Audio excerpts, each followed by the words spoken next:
Before we get into the video, shout out to our sponsors Subside clothing brand. Subside is a new, up-and-coming clothing brand established in Bristol that is looking to add something different with their clean designs that celebrate their roots. You can find the link to all their social medias in the description of this video. From the Terrace Podcast and Subside clothing brand, it's a match made in heaven. Support the boys, support the grind, shop Subside. Hello and welcome back to the From the Terrace podcast and another edition of Champ Talk. We're back after festivities. Regan's room is looking plain again. He's not wearing a Santa's hat. No Christmas jumper here, and we're back into boring life again. But anyway, Regan, we're at the halfway stage of the championship season. Boxing Day fixtures have just passed. The league is starting to take shape. The Boxing Day fixtures weren't great though, were they? It wasn't exactly that. It wasn't that typical 1963 cracker you see go across social media. It wasn't quite that. One game that wouldn't have been out of place on that Boxing Day was Cardiff 2, Brentford 3. Sergi Canos scoring a hat-trick in South Wales. But was Canos the talking point, or was it Will Vaulks' goal? Because he scored a brace as well for Cardiff. And he scored a David Beckham-esque goal. I mean, Regan, we'll get my thoughts on it in a minute, but thoughts on that game and what it shows for the season, and thoughts on that Will Vaulks goal. Wasn't too shabby, was it? No, probably up there with, could be one of the contenders' goal of the season, because some goals we've seen so far that have been in contention, perhaps not as good as that one. But I'll talk about the game. For me, if it wasn't one beforehand, that's a statement. That is a full stop on the end of a statement saying this we are coming for you. That Norwich, Watford, Bournemouth, we're coming for you. And I'm not talking about Cardiff, even though I'll talk about them in a minute. But you're getting me all excited. But what was it? Was it 15 unbeaten or something like that now? 15 unbeaten in all comps, and I believe it's 13 or 14 in the league. Well, that's quite scary. Cardiff coming into this, even though there's people just like, oh, it's Boxing Day, that anything can happen. In a league like this, Cardiff had a lot of momentum, even though they dropped a few points beforehand. They're one of the most informed teams, other than Brentford's. And when I previewed it, I was like, this could be a fantastic game. So two good informed teams that have the potential to be really, really good later on in the season. And for me, that's Brentford seizing the initiative and be like, okay, this is a team that we can beat, could come to the end of the season like last season. If we don't get automatics and we can come up against one of these teams like Cardiff in the playoffs, this shows that we can beat you quite convincingly. I mean, like you said, Will Vaulks' goal was brilliant, but I'd say Brentford were relatively on top for the majority of the game. So I think that's a massive statement. But Cardiff, I wouldn't look too much into it. Yes, you've lost to a rival, which you should be around come the end of the season, but it's still a good performance because Brentford's defence has been pretty solid for the past few games. To score two in any way, shape or form is really good. But hopefully it's a dip in form because I'd like to see them up there because they're a good team and I'd like to see them get near the playoffs again because they are too good for where they are at the moment. But statement made for the Bees. I agree. I think what this game epitomised, you said it's a statement. I think it epitomised that although he's a guy who's under a lot of criticism, and Thomas Frank is someone I've not really been Frank. I've switched between the two, but I've never really been in one camp, have I? There's been times I've questioned him, and there's been times where I think the questioning and abuse he gets is unfair. Especially at half time in this game was absolutely ridiculous. Brentford for the most part dominated the game, but see that obviously brilliant goal in the first half. And there was fans on Twitter saying, it's ridiculous team selection. I think in the end, winning that game, Canos scoring a hat-trick is a massive boost for Brentford because Brentford, we know that left wing position to places they've struggled all season. And if you get Canos in form, he scored against Blackburn. His contribution in December has been very good. If you get him on form, that's the last piece of the puzzle where it just wasn't really clicking for the team and there was a lack of goals from elsewhere other than Ivan Toney. If you get them scoring, Brentford are just going to go into another gear. And I think it just showed Frank's use of the squad in a time where we've had quite a few injuries, and his use of rotation I think his rotation's been the best in the division. He's been resting Pontus Jansson, club captain, for massive games like Reading. Reading, we had because Pinnock was suspended. We had Charlie Good and Mads Beck Sorensen at centre back, with Tariq Foster at right back, and Dom Thompson at left back for 45 minutes, and we won the game. But that's a statement itself. Against a physical side in Cardiff, he's dropped Josh Da Silva and benched him because he knows we've got a tough test coming up. It's come through and we've won the game. You can't really argue it. And then I think the thing I'm just going to refrain from saying Brentford they are really top 2 contenders is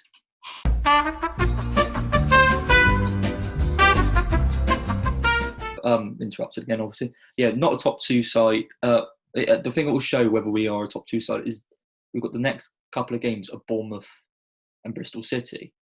If we can come out of those with the points, I'd take 4 points from those 2 games. Not let the Tottenham Cup draw be a distraction. Then I think you can't say any team has had a better Christmas period, which is, like we said at the beginning of it, the most important period from Brentford. If we come out of Bournemouth and Bristol City with 4 points at minimum, he has perfectly played the squad, perfectly played the festive period, and puts us into, if we come out of those 2 unbeaten, 17-game unbeaten run, I think Brentford are the ones that everyone's scared of in the division. But, like I said, we could go and just lose to Bournemouth now because they're a very good side and they've had, I think, about 15 days rest or 16 days rest or something along those lines. So they're going to be well up for it. But a very good result for Brentford. Sergi Canos scoring goals is the biggest significance out of that game because it's the one area Brentford was struggling in. And if that's going to give him confidence and he'll kick on from there, then Brentford look like a scary team for the rest of the division. But anyway, we'll move on from Cardiff and Brentford into a more boring game, Regan. Coventry Stoke ended 0-0. But you wanted to touch on the significance of this result for Stoke. Yeah, don't get me wrong. I don't want to talk about this game in depth just because who wants to talk about a 0-0 in depth? But I hate to break it to you, but I think your fourth place of Stoke, the way recent results are going, may not come true. Yeah. I hate to break it to you, because just Stoke at the moment. I know that. I mean, I'm gonna try and mention him every single week from now on, even though he said the last video. But, Tyrese Campbell. I mentioned it when I talked about him in the last video. That his presence on the pitch will be like significant, and you could see that straight away. I mentioned it in the last video as well that since he got injured, I think I misspoke in the last video. I think they've only scored once or something in their last 4 games now. And do you remember when a few weeks ago that we were saying that this is a free flowing team, that these guys can score whenever they want. And it's getting to a phase like what we saw at the beginning of last season, pretty much, where they're not really creating a lot. They only have one shot on target against a Coventry team, which, don't get me wrong, are good defensively, but you should be having more than one shot on target against them. So I think even though they did start off well, this January window is going to be crucial because I think they need to bring in a more creative player than what they currently have, because they're not offering a lot offensively, and you can't really get anywhere if you're not offering a lot on the offensive end. All you can really do is try and play for a draw or nick a late goal, but that's not the way to play in this league if you want to succeed. No, I'm looking at the table here, and Stoke are still 7th in the league. So I mean, obviously they're still in with a shout, and they're in a good position for the season going forward. But like you said, if they're not going to be scoring goals, then you're not winning football matches. And we say you can build up a solid defence, and defence is probably more important than having a good attack in the Championship, especially because it's such a tough league where you just need to keep picking up points where you can. But I feel Stoke are going to fall into a trap of, if you keep drawing games, we always say this: you're better off winning than losing than continuously drawing in terms of points wise. And if you're not scoring, you're going to struggle to win games. And you're right, with Tyrese Campbell's absence, I don't really see where the goals are coming from. Stephen Fletcher, I thought, would have had a bigger impact at Stoke than he has. And I don't know. It just feels like, there isn't really a place that goals come from. The young guy Thompson looks like a decent little player. I know he missed a couple of chances against Coventry, but scored against Spurs in the Cup, and looks like he could be someone that adds value to the team. And he's sort of come out of nowhere from an outsider's perspective, but really, I don't see where the goals are coming from in the Stoke side, and that's a big worry. And like you said, I think a team that is going to be let down by that Campbell injury, and it shows you can't just rely on one player. You have to have other people step up, and we'll see in the next few weeks if Michael O'Neill can get the best out of one of the other forward players and see if he can get them scoring goals. But at the moment, looks like I think Stoke are probably going to drop around to a sort of 9th, 10th place side, just for the sheer lack of goals. You're right. That is, you've got to really be going to Coventry and winning a game, haven't you? If you want to be getting into the top 6, it's as much a decent side Coventry are. Stoke clearly dominated and had a good few chances in that game and just couldn't take them. So yeah, I agree with you on Stoke. I think the lack of goals and the lack of Tyrese Campbell is definitely there are alarm bells ringing for them this halfway stage of the season. But I still think if you'd given Stoke 7th place at the halfway stage, well, pretty much the halfway stage, right? They would have snapped your hand off. They would have taken that, I think. So, I mean, it's going to be interesting to see how Stoke kick on the second half to see if Stephen Fletcher can get in the goals or someone else can. Moving on to the final game we're going to talk about is it was probably the biggest game up at the top of the end of the table. Watford beating Norwich by 1-0. Norwich losing for the first time in a while. Norwich dominated the ball, Regan, but really didn't threaten a lot. Really, they dominated a lot of the ball, and it feels like Watford sort of played them. Really, first game in charge for the new gaffer. You seem quite optimistic about Watford going forward now, don't you? I know you mentioned that to me before we started. Yeah, I do. Yeah, I mean, one of the main reasons why I'm saying that is because it's no easy challenge in the slightest to beat Norwich in this division. Even though that last season they would have absolutely rolled them over in the Premier League, but this season's a lot more challenging because the way we've seen Norwich play and the way they kind of did Watford let them play in this game, where they like to be comfortable on the ball, they like to hype and they like to press up, and they just like to have shots on goal. They might not find the target, but they just like to apply pressure, and that's exactly what Watford let Norwich do. But fair play to the new manager that if you let them do that, and yet you can still grab all 3 points from the game. I can't fault them too much. Like you said in our team of the season so far, that solid Watford back line, it did it from again. I mean, we don't talk about it that much because like there's other teams like the Boroughs and the Swanseas, but Watford's back line is individually probably one of the best in the league. Like if you're looking names on the team sheet, so and to keep Norwich, who were pretty free scoring themselves recently, to no goals. That's a really good sign for them, and I think I don't want to make too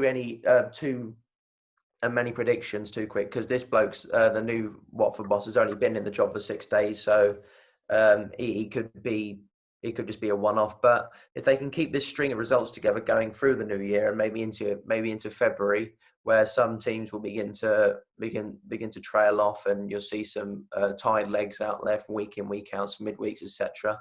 I think Watford could seize the initiative and maybe just like a Brentford could be up there, and maybe could be even top come the end of the season, because a new management around here, if you get your players drilled and everything, I think they're going to be in a good spot. Yeah, and I mean, I want to refrain from getting too positive about Watford because, like I said, the new manager's only been in charge 6 days, and Watford do tend to get bounces from when they do these the quick appointments. But the problem is their approach is in the long run it never usually works. Like it works for the club overall, but it never usually works for the actual manager. I mean, we'll see if he can take them up or not. I think it was a bit harsh to sack the other manager as well, in all honesty. Although it probably is going to end up being the right decision for the club because they rarely get it wrong, Watford. But yeah, I think Norwich, what we saw in the game was Emi Buendia's, when we touched on our Christmas special, that he was in our championship team this season so far. His ability to control a game, he's a level above anyone on that pitch. He was unbelievable, although they lost the game. I think I'm going to refrain from getting too excited about Watford yet, because we'll wait and see how he gets on the next few games. There's always tends to be a bounce with a new manager. Let's see if he can consistently change anything from what Ivic was doing before. But yeah, that was a big result at the beginning of the table. And we were talking about predictions then. We're going to get into them now. But me and you at the beginning of the month predicted where we think teams will finish after Christmas or where they'll be. Top two, I put Watford, Bournemouth. Obviously wrong. Bournemouth have only just dropped outside the top two though and have a game in hand. So really, they would have been in it. They've been in it the whole month. but Watford obviously not. And then you put Watford and Brentford, did you not? I did, yeah. And if I said by the end of maybe January, I think I could be spot on. But now, yeah, obviously, I don't think like you said, Brentford didn't do really too much wrong in this No, December. Brentford didn't get through there for a lack of try. Didn't get there for a lack of trying, did they? It was But yeah, yeah. my thought process was there that the two teams I thought would do well did do well, but the teams above them just didn't drop off as I thought they would. But I'd say it was well, I mean, I didn't get any of them right, but the logic was there. So I'll applaud both of us on that one. Well, we still got 2 games this Christmas period. It's a busy time. I mean, literally in the next week, it could be that Watford and Brentford are the top 2. Actually, no, I don't think it could with how far away Norwich are, but one of them could be in the top 2 at least. And I think you never know. It could be Brentford of the teams they're playing. Then yeah, we'll move on to the predictions then, Regan. The Boxing Day games. Now, I think I did well, did I not? Or not did well, maybe, but did I get one up on you this week? Yeah, you did. Yeah, you did. So congrats for that. 2 weeks ago, I won by 1, so you're just basically leveling things up. So the predictions for, I mean, I was going to say here, but if you're listening on Spotify, you can't see where my fingers are. You're on 97 out of 21 weeks. What's that? What's 21 times 12? It's like what? No, 200 is times 12, isn't it? Not 12. Oh, right. 252. Yep, you're right. Yep, you're right. Got 97. I mean, is that all right? I don't know. I mean, it's less than half. It's quite considerably less than half. Yeah, okay. We'll pick that up. If we can both finish the season, I mean, you might have higher ambitions than me because you're doing better, but if I can finish the season with half results right, I think that's good. I'd take that. I mean, I'm on 108, which is still quite a bit less than half. But yeah, we'll say that. If one of us can get half, we'll be there. Keep watching. Yeah, we'll be there. But yeah, the lead. It was changing quite a bit like in November time, but now it's kind of, the lead is like 11, 12, 11, 10, 11, 12, 11. So it's 11, and that is actually the same gap between first and second on the Prem predictions as well. And I'm winning that as well. So obviously, in the Fantasy Premier League table. I don't know. I don't do that anymore. He doesn't mention that one. No, I don't do it.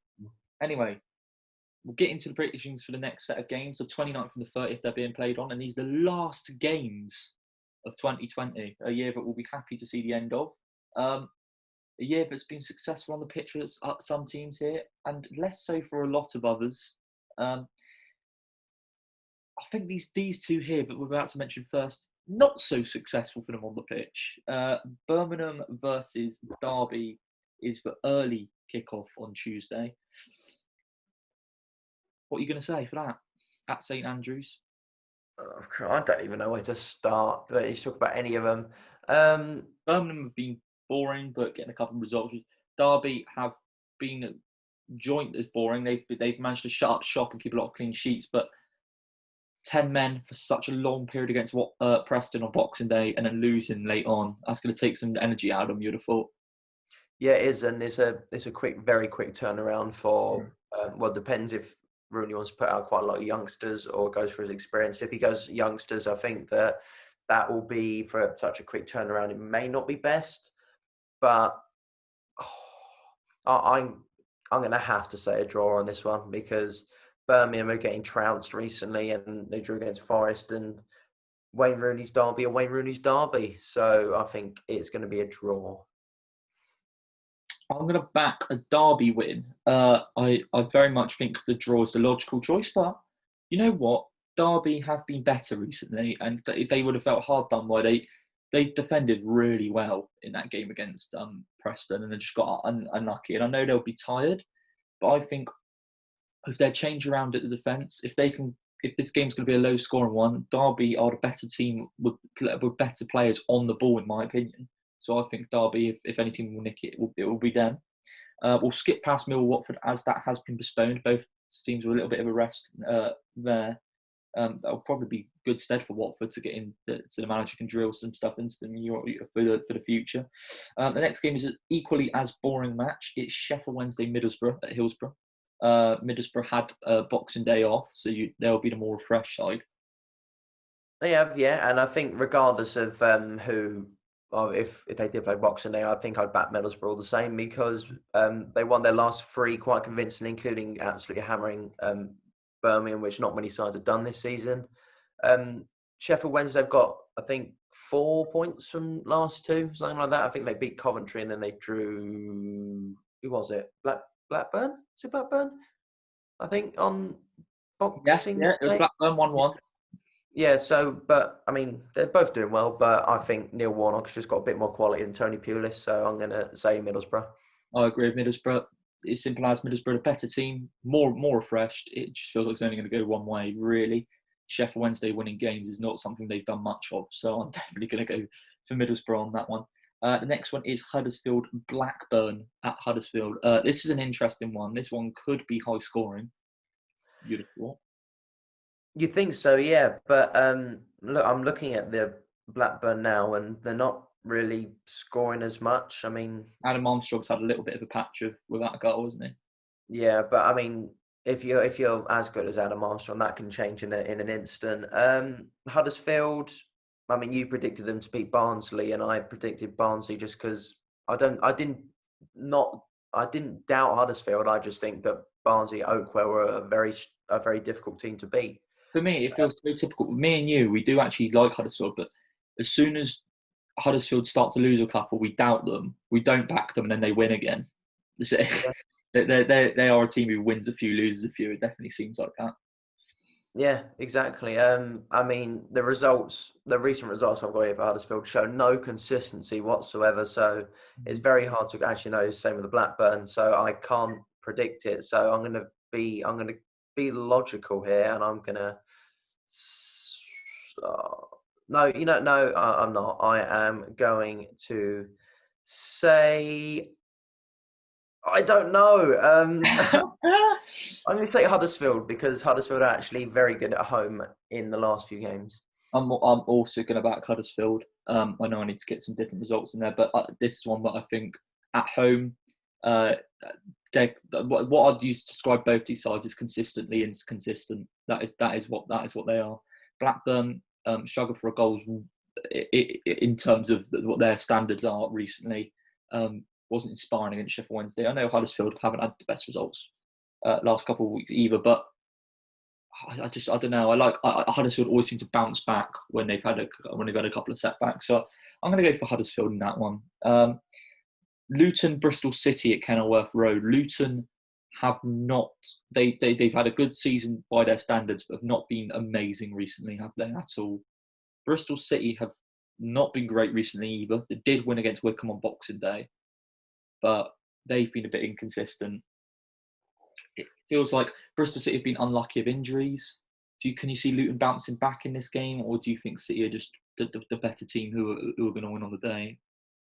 I think on paper Bristol City can win this game, but I am going to say Luton mainly because it's a Tuesday night in December at Kenilworth, and recently, even though they've been on a bad run, Luton's home form isn't actually that bad. And I think a midweek in Luton, I think it just suits Nathan Jones. So that's the only reason why I can think of picking a winner. So I'm going to say Luton. I'm going to go for a draw in this one. City squad is thinning out, and I think they're struggling with this little period now, picking up a lot of injuries.